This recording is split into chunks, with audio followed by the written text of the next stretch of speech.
Paytda tasvirga olish guruhimiz bilan Harbiy aviatsiya institutiga yetib keldik. Bu yerda yoshlar masalasida amalga oshirilayotgan ishlar bilan yaqindan tanishmoqchimiz.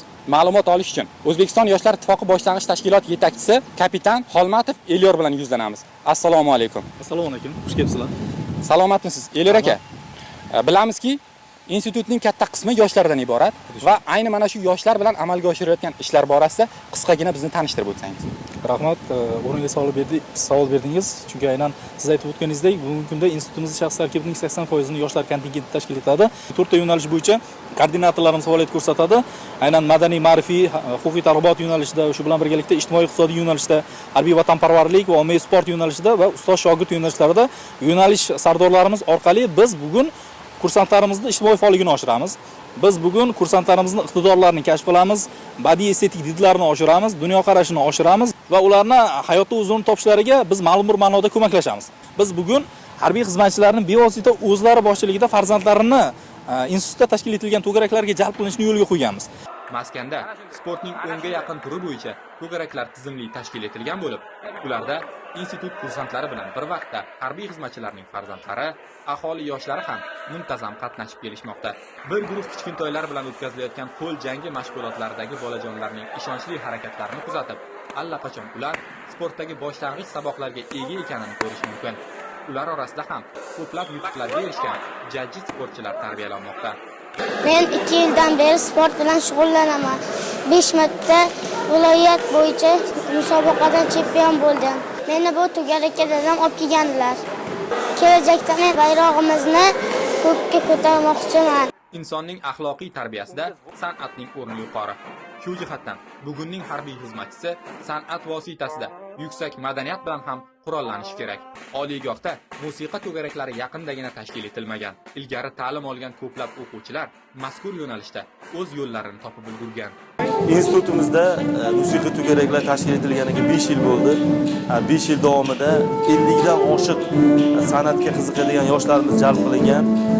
Shulardan 20 nafari hozirda qurolli kuchlarimizda, Mudofaa vazirligi harbiy orkestrlarida harbiy xizmatchi bo'lib faoliyatini davom ettirmoqda.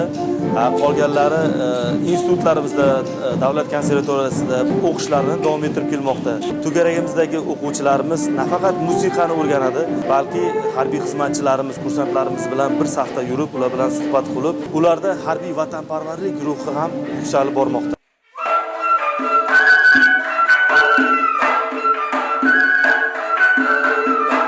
Milliy cholg'u asboblari yo'nalishida berilayotgan ta'lim jarayonining o'zi kishini sehrlab qo'yadi. Nay, rubob, doira, g'ijjaklardan qorishib taralayotgan sehrli navolar uzoq vaqt qunt bilan o'rganishlar natijasi ekani aniq.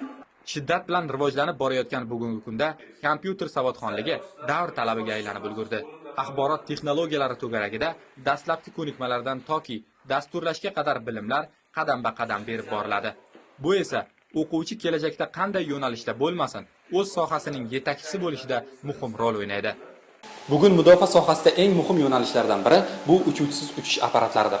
Mazkur xonada o'quvchi yoshlar va kursantlarga dronlarni loyihalashtirish, ularni yasash va ta'mirlash bo'yicha boshlang'ich bilimlar berib boriladi. Yosh dronchilar to'garagida o'quvchilarga dastlab FPV dronlariga quvvat manbai, tortish mexanizmi, elektromotor, parvoz kontrolleri kabi asosiy jihozlar o'rnatish tartibi va usullari malakali ustozlar tomonidan sinchkovlik bilan o'rgatiladi. Samolyot turidagi uchuvchisiz uchish apparatlarini mukammallashtirish, ya'ni mustahkamlikni oshirib, vaznni kamaytirish maqsadida kimyoviy eboksid suyuqligi va shisha tolali mato yordamida ishlar olib borilmoqda.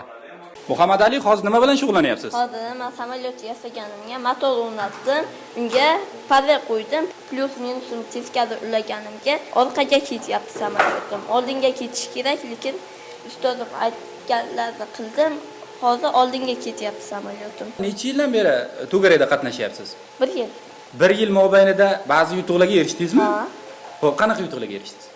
Mudofaa sohasida innovatsion texnologiyalar festivalida 1-o'rinni oldim. Kelajakda maqsadlarim katta, dron uchirish bo'yicha kuchli mutaxassis bo'lish.